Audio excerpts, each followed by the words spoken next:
Morning friends, welcome back to my channel. तर कशा आहात तुम्ही सगळे? आय होप तुम्ही सगळे खूप छान आणि मस्त मजेत असणार. सो व्हिडिओची सुरुवात अगदी मॉर्निंगच्या स्वयंपाकापासून केलेली होती, पण झालं असं होतं, जो लाईट मी किचनमध्ये असं छान डेकोरेटिव्हसाठी लावलेली होती ना, सो ती म्हणजे लाईटिंगची अशी लळीच आहे, तर तीच पडली. आणि आता मला इथे नाही का स्वयंपाक करता करता ते सोडून आधी म्हटलं हे व्यवस्थित इथे लावून घेते, म्हणून म्हणजे असं फक्त तिथे असं लावून ठेवलेली आहे. ते परत जे आहे ना ती पडणारच आहे, पण आता माझ्याकडे अजिबात वेळ नाही आहे की तिच्या मागे टाईम वेस्ट करा, कारण इथे स्वयंपाकाची वेळ जी आहे ना ती झालेली आहे. आणि सकाळचं माझं रुटीन फिक्स असतं, म्हणजे एवढ्या वेळामध्ये माझं स्वयंपाक झालंच पाहिजे, नाहीतर मग माझी काय होते ना, स्कूलसाठी जी धावपळ असते ती मग खूप वाढून जाते. त्यामुळे आणि आज मी इथे करणार आहे पनीरची भाजी. सो पनीर छान बारीक कट करून घेतले, त्यानंतर पनीर मी तळून घेते आहे.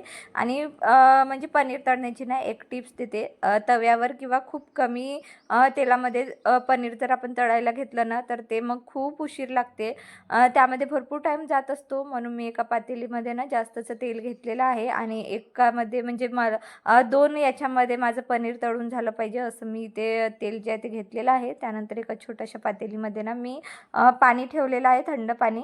जसं पनीर तळून झालं की मग ते थंड पाण्यात टाकायचं.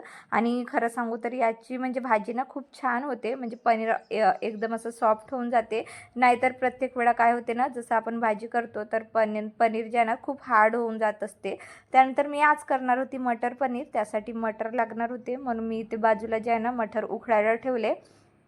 कारण काय होते ना, इथे मसाल्याचं वाटण करून मी डायरेक्ट म्हणजे पनीरची भाजी करत असते, मग वाटाणे शिजवायला वेळ मिळत नाही, म्हणून मी इथे उकडून चला आज तुमच्या सोबत मटर पनीरची रेसिपी शेअर करते. सो 2 मोठे कांदे घेतले, त्याला बारीक कट करून घेतलेला आहे आणि इथे ऑइल जे आहे ना ते तापायला ठेवलं. सो ऑइलमध्ये आधी कांदे टाकले आणि वरून मी थोडंसं जिरा टाकत असते. त्यानंतर अद्रक लसूणची पेस्ट मी ऑलरेडी बनवून ठेवलेली होती, सो त्यातले मी 2-3 चम्मच जे आहे ना ते टाकून घेतलेली आहे. आणि छान याला परतून घ्यायचं, म्हणजे कांदा थोडासा ब्राउनिश झाला की यामध्ये ना मी 2 मिरची ॲड केलेले आहे. सो मी मिरची पावडरच यूज करणार होती, पण म्हटलं चला 2 हिरव्या मिरच्या टाकले की त्याच्याने फ्लेवर खूप छान येत असतो, म्हणून मी 2 हिरव्या मिरच्या टाकले. त्यानंतर 3 टोमॅटो घेतलेले आहेत, त्यांना बारीक करून टोमॅटो टाकून घेतले. जसं टोमॅटो टाकलं की लगेच आपण मीठ टाकून घ्यायचं आणि हे 2-5 मिनिट जे आहे ना शिजवून घ्यायचं. तर ते शिजवेपर्यंत मी इथे जे आहे ना कणिक मळून घेतलेली आहे. आता जे काही सुके मसाले आहेत ना, जसं हळद, तिखट, मीठ, धनिया पावडर, त्यानंतर गोडा मसाला, सो हे 4 मसाले मी नेहमी रोजच्या भाजीत टाकत असते, सो ते टाकून घेतले. त्यानंतर म्हणजे स्वयंपाक करताना जिथली वस्तू आपण घेतली ती लगेच त्या जागी ठेवली की मग गॅस ओट्यावरचा पसारा जो आहे ना तो थोडा कमी होत असतो. त्यानंतर माझ्याकडे सुहानाचा असा मटर पनीर मसाला होता माझ्याकडे, सो त्याच्यातले मी 2-3 चम्मच जे आहे ते घेऊन घेतले. आता कुठलाही पॅकेट मसाला आपण पॅकेट फुटला की आपण त्याला म्हणजे स्टोअर कसं करायचं हा प्रश्न येतो. त्यासाठी मी असे काही क्लिप्स मागवलेले आहेत, ज्यामुळे मला असे पॅकेट्स मसाले जे आहेत ना स्टोअर करायला सोपं जाते. त्यानंतर हे सगळं मसाला जे आहे ते छान असं शिजवून घेते. आता हे शिजलेलं होतं, लगेच मिक्सरमधून काढण्यापेक्षा त्याला थोडं थंड होऊ दिलं. त्यानंतर जे काही चपात्या मला बनवायचे होते ते बनवून घेतलेले आहे. मिक्सरमधून हे छान वाटून घेतलेलं आहे आणि ते तेलामध्ये आधी तर ते वाटलेला मसाला टाकला. त्यानंतर मी इथे वरून जे आहे ना जे मटर मी उकळून घेतले ते टाकून घेतलेले आहे. आता तुम्ही याची तर्री बघू शकता आणि वरून थोडं पनीरसुद्धा टाकून दिलेले आहे. आणि पनीर ज्या पाण्यात भिजवले होते सेम तो पाणीसुद्धा टाकून दिलं आणि झणझणीत इथे मटर पनीर जे आहे ना ते तयार झालेलं आहे.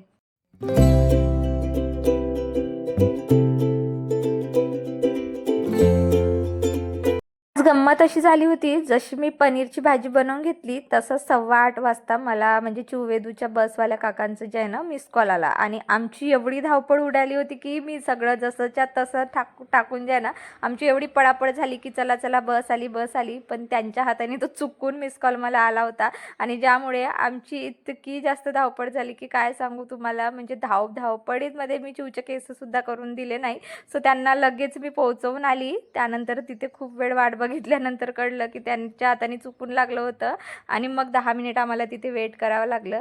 त्यानंतर मी पूर्ण इथे किचन वगैरे जे आहे ना छान असं मस्त आवरून घेतलेलं आहे आणि मी जे आहे ना इथे मोड भिजू टाकलेली होती. सो मोड छान आता झालेली होती. म्हणजे 2-3 दिवसाची ही प्रोसेस होती मोडला आणि मुंगला जे आहे ना मोड आणण्यासाठी. सो आता छानपैकी मोड आलेले होते. म्हटलं चला आता हे कापडामधून काढून जे आहे ना फ्रीजमध्ये स्टोअर करूया. आणि माझं असं असते की मी जेव्हाचं काम तेव्हाच करत असते. सो ज्या कापडांमध्ये मी मोड भिजवली होती ना ते कापडं मी इथेच म्हणजे सिंकमध्येच वॉश करून घेत असते. ज्यामुळे मग किचन ओट्यावर सुद्धा पसारा राहत नाही आणि मग असंही राहत नाही की हे काम आपलं बाकी आहे. नाहीतर मग एखादा काम बाकी असलं की मग डोक्यामध्ये सतत फिरत असतो. त्यानंतर अंघोळ वगैरे केली.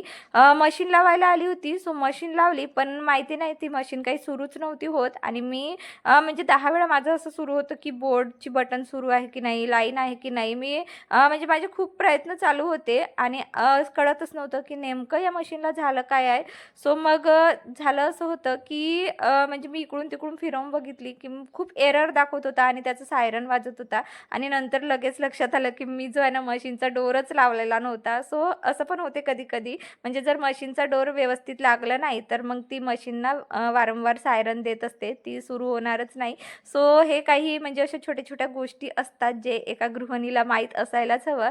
त्यानंतर ना आज माझे कामं वगैरे सगळे आवरले होते म्हणून म्हटलं चला घरातले एक्स्ट्राची कामं जे असतात ना जसं हे आरो फिल्टर जे आपण रोज याला पुसून स्वच्छ करणं ना इम्पॉसिबल आहे. सो एखाद्या वेळे जेव्हा आपल्याकडे खूप कमी कामं असतात आणि भरपूर सारा वेळ असतो तर तशा वेळेमध्ये आपण हे छोटे मोठे कामं जे आहे ना ते करून घेऊ शकतो.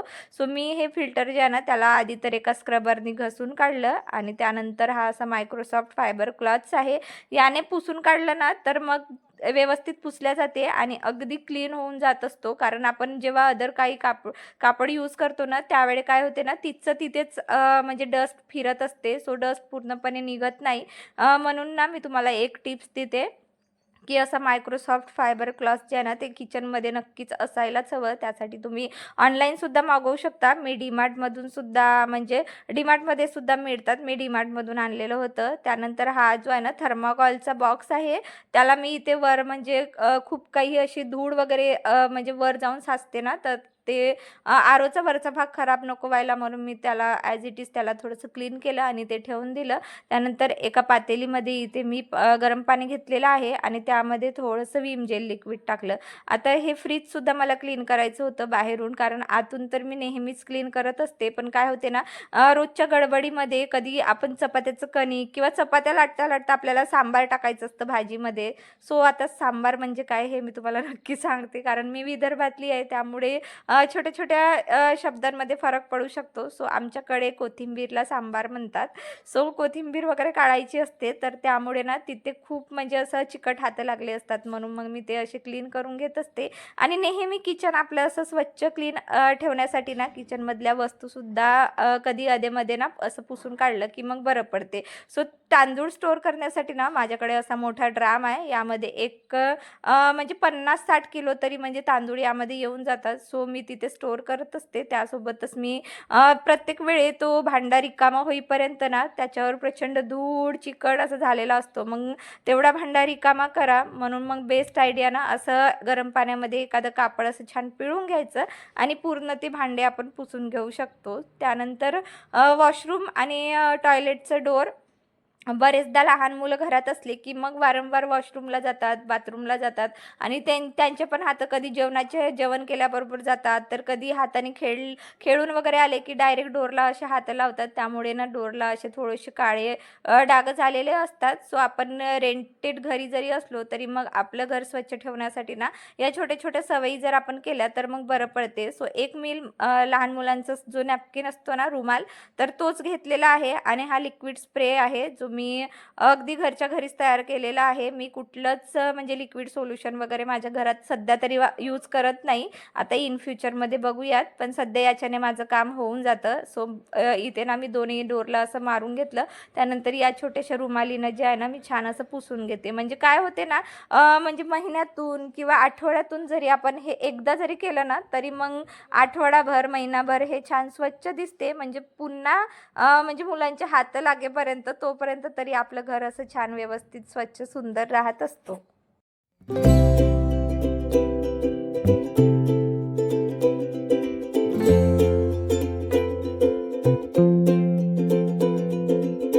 सध्या तरी ना मी मनी प्लांट्स वगैरे घरात लावतच नाही आहे, कारण बाजूलाच खूप मोठी बिल्डिंग बनती आहे. त्याच्यामुळे ना आमच्याकडे ऊनच येत नाही आणि घरामध्ये मग असे मनी प्लांट्स किंवा इंडोर प्लांट्स लावले की मग ते ना खरं तर खराबच होत आहेत. म्हणून मी काही असे आर्टिफिशियल प्लांट्स लावलेले आहे.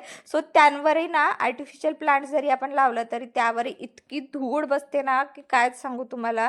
त्यामुळे ना आपण अशी सवय केली ना, एखाद्या ओल्या कापडाने ते आपण आर्टिफिशियल प्लांट्स जर पुसले तर छान असे ग्रीन ग्रीन दिसतात.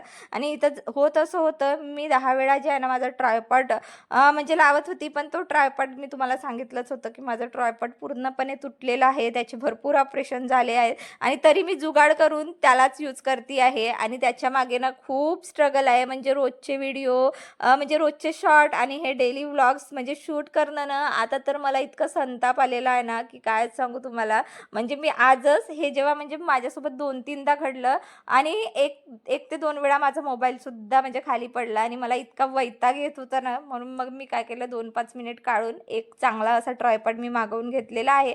त्यानंतर हे क्लीन करताना परत इथे मी ज्यामध्ये बडीशेप आणि जवसच्या बिया ज्या ना भरून ठेवलेली होती जेवणानंतर खाण्यासाठी. सो ती बॉटल झारकन पडली आणि अगदी म्हणजे मला असं वाटत होतं की आज होत काय आहे. एकतर माझा ट्रायपॉड मला साथ देत नाही आहे आणि त्यावरून अशा काही म्हणजे गोष्टी घडत आहेत. तरी पण मी सगळं बाजूला ठेवून ना मी माझं काम करते आहे. आणि 10 वेळा माझं तेच बघणं सुरू आहे की माझा ट्रायपॉड पडला तर नाही, मोबाईल पडला तर नाही ना.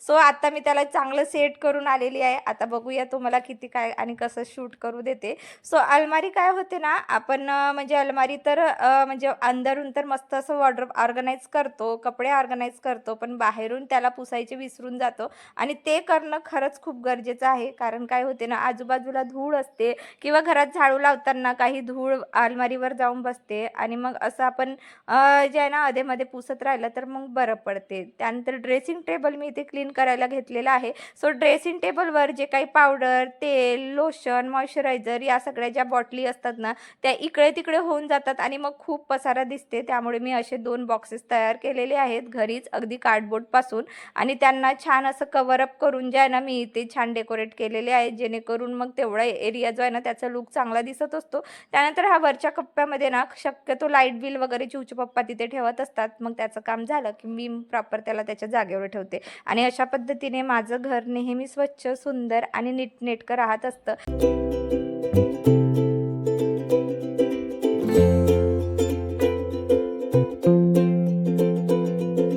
बडीशेप ठेवण्यासाठी परत एक माझ्याकडे छोटीशी बरणी होती, त्यामध्ये मी ते भरून ठेवून दिलं. त्यानंतर किचनमध्ये सकाळी झालेला हा पराक्रम, ॲक्च्युली ही लाईटिंग ना वारंवार पडत होती म्हणून मी ते डबल टेपनी जे आहे ना ते सिक्युअर करते आहे.